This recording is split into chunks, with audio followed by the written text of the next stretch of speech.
Hello and welcome to this week's edition of Politics Today, and in this programme we'll be discussing the government's emergency legislation known as the Rwanda plan to actually prevent mass illegal immigration and how this has attracted a rebellion within the Parliamentary Conservative Party, and how this might actually not only cause another election contest but also bring down the government, and we're only months away from a general election, and this is the biggest political news story of the week. And joining me in this programme today, I'm joined by Olave Snelling, who is the Director for Christian Broadcasting Council, and together with Alistair Scott, the UK Director for Vision for Israel. Welcome to the programme. I'll start off with you, Alistair. Great to have you back on the programme. What are your thoughts on the prospect of another Conservative leadership contest and we're only months away from a general election that has to occur sometime in 2024? Well, the cracks have been in the party for the last several months. I mean, we've had so many elections within the party over the last year and a half or so. But you could see amongst even the cabinet, there's been sort of jockeying for position that happened in the recent shuffle.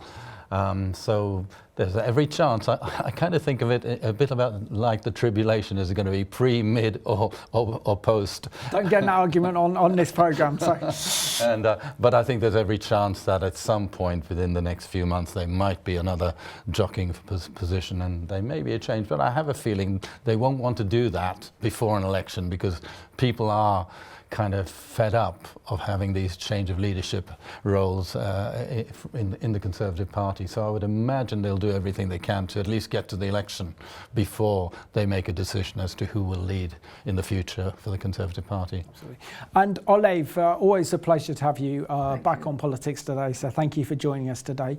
As of this recording today, we are witnessing the biggest threat and test of Prime Minister Rishi Sunak's leadership as he wants to get the deportation flights off the ground.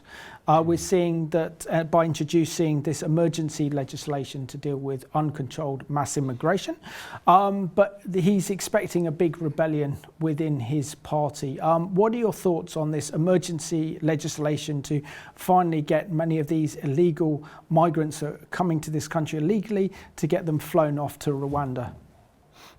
Well, when you look on the face of it, I mean, they're between a rock and a hard place. I mean, what on earth would you do with the size of the programme at the moment? It's the size of the influx. I mean, it's just absolutely horrendous. And so it would seem to me that he's battling. There's no question that he's battling. He wants to push it through because he wants to push through something. I mean, I'm not being totally cynical, but I think that he has to try to put forward some kind of plausible scenario for dealing with these migrants, even though the deportation or the transfer of migrants to Rwanda, it's such I was going to say mad scheme. How on earth are they going to actually do it? And if each individual actually appeals, I gather from what I've read is that it might take more than a year for any kind of appeal to be processed. So I mean, these numbers are just stacking up and stacking up and stacking up. How are they going to deal with them? I don't know. So they're trying this. That's what they're trying. Whether they'll succeed is another thing altogether. Yeah, Olive, I think the idea is to act as a deterrent because of the massive, uncontrolled illegal immigration coming into the UK. We've seen video footage of the migrants crossing over the boats, coming in huge numbers across this country, and fear that if they are then detained in the UK, then sent on flights to Rwanda, whilst their asylum application is being processed, and if they're rejected, they end up staying in Rwanda, then they're a long way from these shores, but also means that this will act as a deterrent, and that many migrants won't make that treacherous trip crossing the channel to the UK. And I think this is what the government's tried to do. They've looked at the Australia scheme, they've seen it's worked in Australia, so they want to implement that as well. But it's not obviously working very well. And Alistair, as we speak, we know that illegal mass immigration poses an existential threat to this country. It eats up so many of the country's resources that we can't afford enough hospitals, schools, to actually host all these migrants that want to live in this country. And also the other thing to remember, that if we want to live in the States or work in the States as Olive did in her career, then you need a green card and you have to go through the proper legal channels. But when people don't do that, then this poses the problem. So what do you think about how the government is trying to introduce this emergency legislation to finally get these flights off the ground from London to Rwanda? But there are 40 plus Conservative MPs of the right of the Conservative Party who actually oppose this emergency legislation because they feel it doesn't go far enough, but also the fact that they feel that in the court it will just fall to pieces anyway, and this will damage the Conservatives' election chances. But these rebellious Conservatives could actually bring down the government and actually defeat this legislation. Yeah, I mean, it is a very, very difficult situation, and the one thing you can say about Rishi Sunak is they've kind of showed a bit of determination, endurance, all those tenacity, all those wonderful words to try and come against everything, because every time they've taken the step, it's been defeated in a court case here and a court case there, and then they go to the next level, they change something.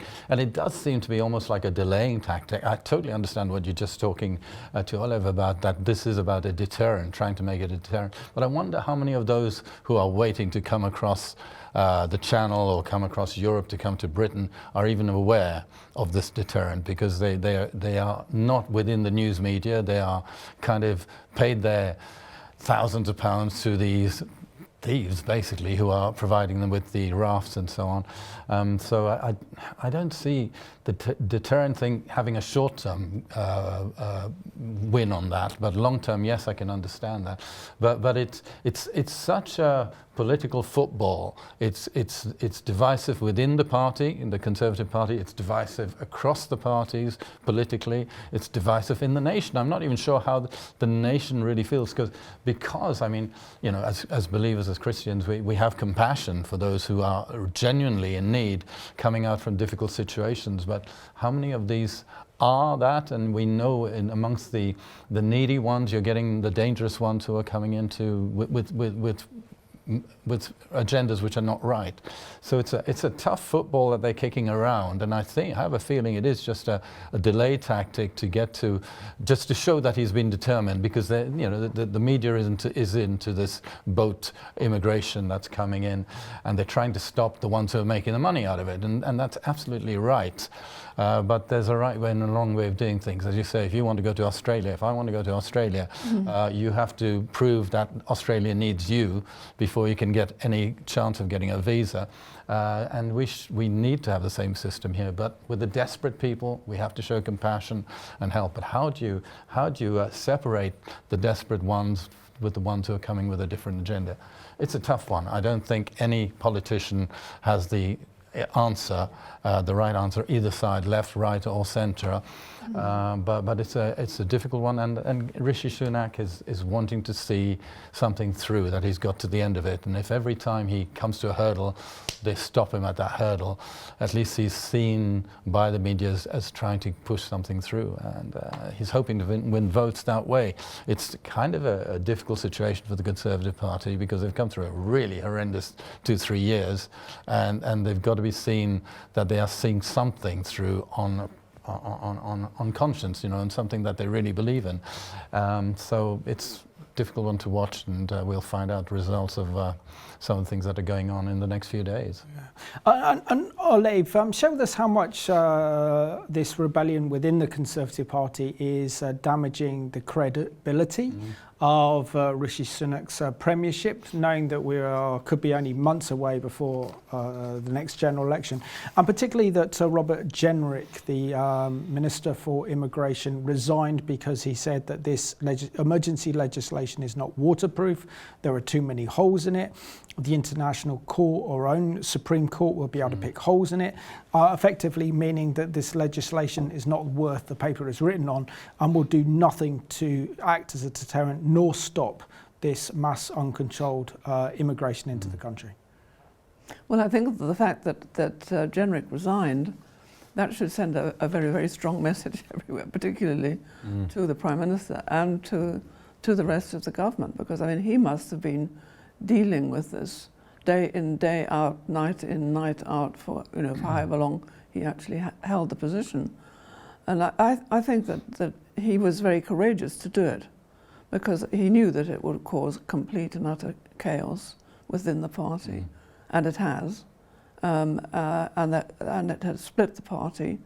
It was already splitting, but it is split now, very much so. And they're the realists, I would say, and Robert Jenrick is leading the charge, saying, look guys, this thing ain't gonna work. So that's why I'm resigning. And I mean, it's a big thing for somebody to resign the job that he had.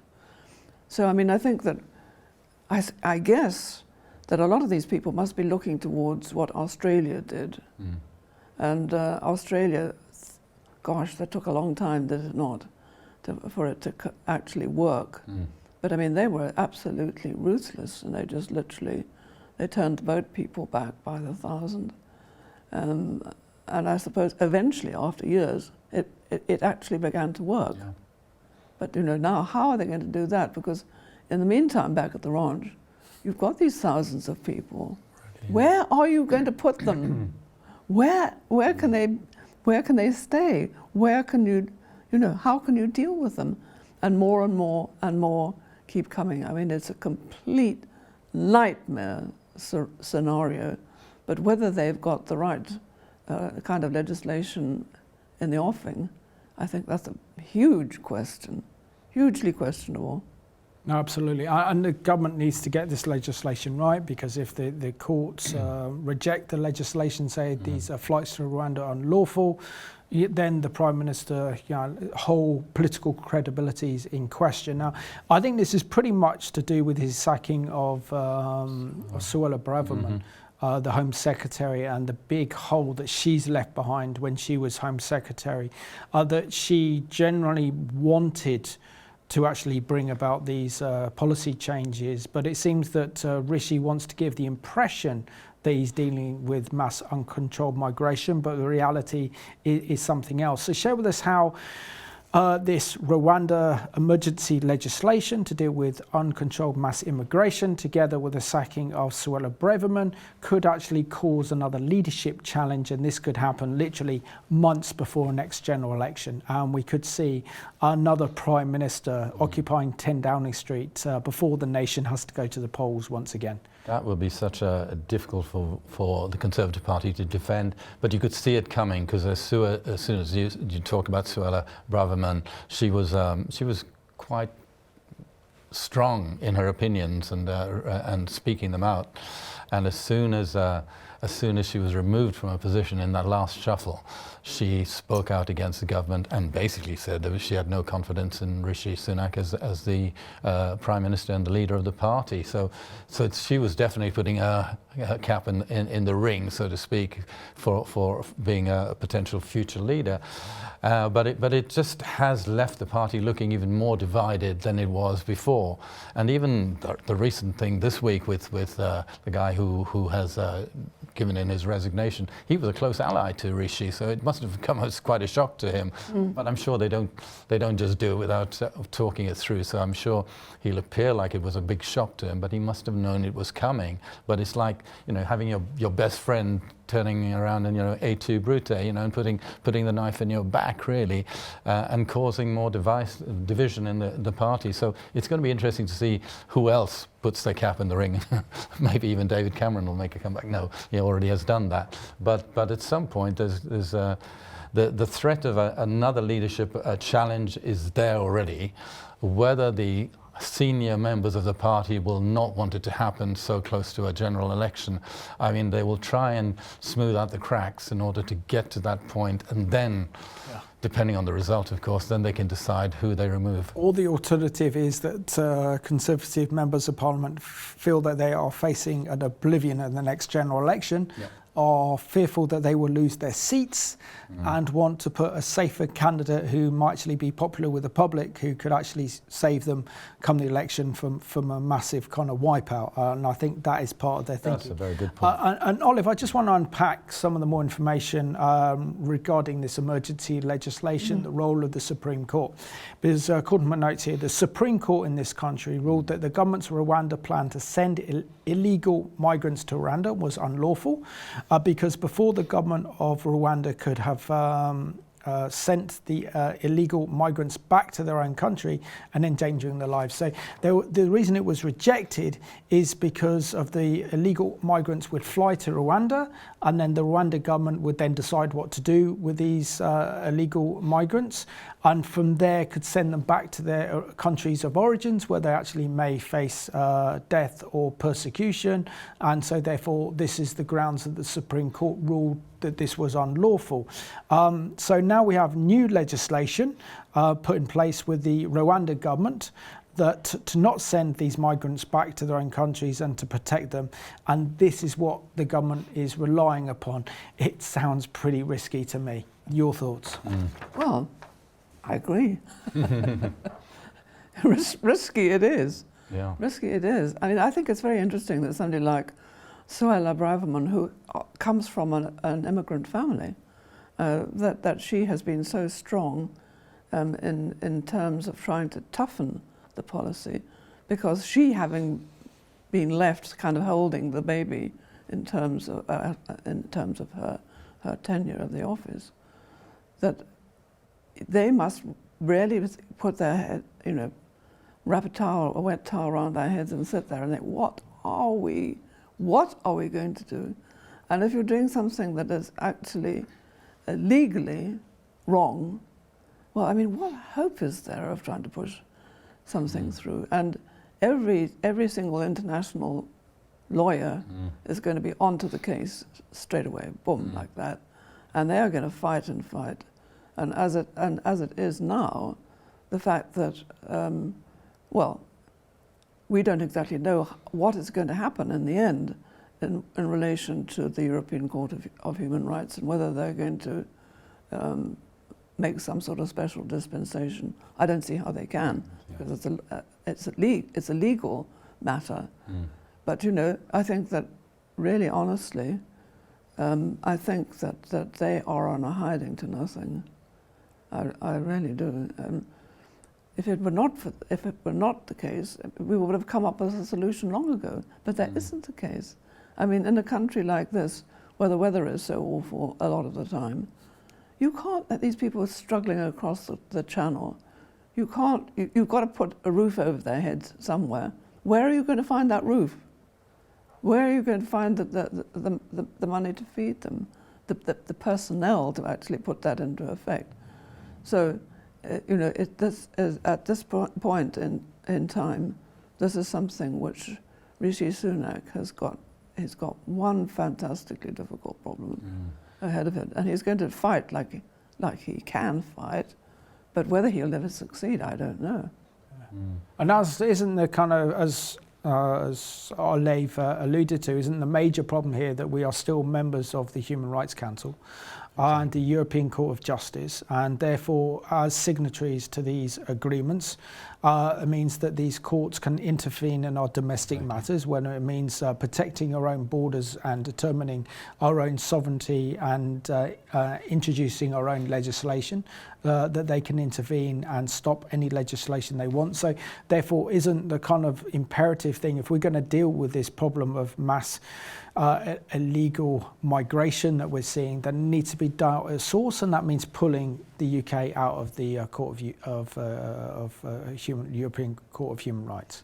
Yeah, absolutely right. I mean, I thought it was really interesting that at the end of that week where the human rights courts came out and said this is illegal because the reasons you've already spoken about, that the Rwandan government hasn't got a clean record, and then James cleverly gets on a plane, goes over there for a weekend, comes back with a little paper saying I've got a signature on the paper. Is that going to make that big a difference? I mean, I seem to remember that happening in the Second World War, and that didn't exactly help the case at all. Exactly. So it was very easy to come back having had a weekend away, and I'm sure there were some very interesting talks going on, but come back and say they've signed this piece of paper, so everything's going to be all right. Come on, what sort of background and what sort of a hope is there in that piece of paper? And as Oliver said earlier, the specialist lawyers are looking at this case, they see all the holes in it, and they're just going to take it apart. So even if they agree that you've made a little bit of a step forward, it's going to take forever. It's going to take months before you are able to put this into practice. And the cost of it, the cost of even, they worked out the cost of sending an individual on the flight to Rwanda was horrendous. And of course the cost of, as Oliver said, keeping the people in this nation. I think the thing you mentioned about Suella Braverman, I think she has realized, having come as an immigrant family, not her herself, because she's born in this country, I believe, but her parents, the country has got to breaking point now. I mean, I try and get a doctor's appointment, and you can't even speak to somebody. They say they'll phone you back, and about 3 days later, when you're well, they phone you back, which is a lot of help. So everything is at breaking point. The education system, the health system, jobs availability. So it is a very, very tough problem, and I don't think whoever takes over and wins the next election has got an easy ride to solve the problem, because I think there's going to be a lot of fighting going on for many, many months to come. But Olive, is not the Rwanda story part of a much bigger battle that we're facing? And essentially what we're seeing is a microcosm for this battle against the nation state versus globalism. And the globalist policy is to have open borders, as recommended by the United Nations. We're seeing this implementation right across Europe with the Schengen borders, the free access of people throughout Europe. And of course, now we're seeing this influx since 2015 of a huge migration from the Middle East into Europe and into Britain. The United States are having the same problems on their border because these globalists want to dismantle the nation state to make our nations more susceptible to becoming part of a one world government. And that's the agenda. And this is why they want to push this issue. And when a government decides to push back on this is why we're facing so many legal battles and why the government is struggling, because this is a battle between the nation state and globalism. Well, sitting where we are now as believers in the United Kingdom, and as part of, well, I don't say part of the United Nations and all of the other international organizations, that you really cannot push this. You cannot push it. I mean, the globalists can push all they like, but I mean, in a sense, that we know, because we read our Bible, that what we're heading for, we're not heading for the teddy bear's picnic. I mean, this is something which is it's written. It is written. We know that all of the upset in the world, that it is going to happen, and eventually Jesus will return. But you can't tell that to the United Nations or the international courts or anything like that. What can we do to mitigate that? So the globalists they're on an excellent wicket. So they can just keep on pressing and pressing and pressing and pressing. And the one world government kind of looms into the background. Are we as believers going to be able to prevent that? Well, reading my Bible, I don't think we are. So how do we, and that's the question that I think is an interesting one for us on this program, is how are we as believers to see this situation? Because on the one hand, you've got an enormous human crying need of those, many of whom are coming from countries where they are persecuted. We don't want to appear inhumane. We want to appear generous, and as we always have, all the way through our history, we have accepted the migrant into this country, and they have become part of the absolute total fabric that has made this country great. But wouldn't you say, though, just breaking that down, for example, what you've just said, that our government is not allowing persecuted Christians into this country that are being persecuted? What we are effectively seeing is a lot of young males from Islamic countries coming into this country and then wanting to change the laws in this country to make this country more of an Islamic country, which is eroding our Judeo-Christian heritage. What's left of it is massively being eroded. So when it comes to actually voting, it's then important to support political parties or political figures that represent the nation state, because God is the one that establishes the nation state. He's the one that sets the boundaries of nations.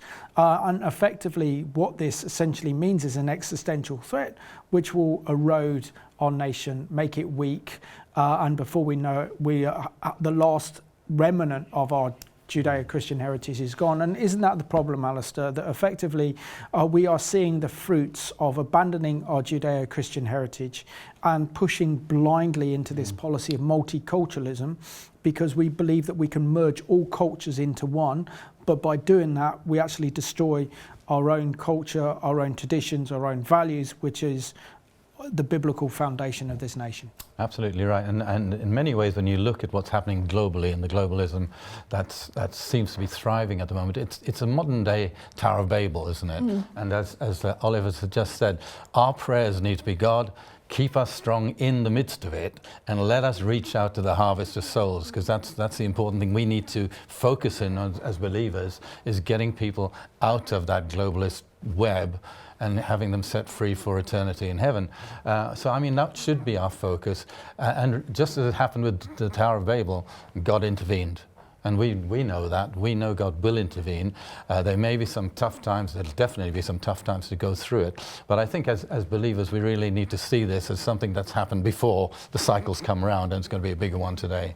But yes, we win in the end, or at least the Lord wins in the end. The Lamb wins. Yeah, absolutely. That's good. A lot of wisdom from you there, Alistair, and of course from you, Olive, as well. So thank you so much for being my guest on this week's Politics Today. And I just want to thank you for watching this programme at home. I suppose one thing when it comes to British politics and the state of it at the moment, that it's all unpredicted and no one knows what's going to happen. We could see that Rishi Sunak faces a leadership contest. This could only be months away before we have a general election in 2024. Our governments and our political leaders need wisdom like they never have done before. But also I think we're seeing the fruits of abandoning our Judeo-Christian heritage and recognising that we were a once great Christian nation. We long for those days again. So thank you for watching this week's edition of Politics Today.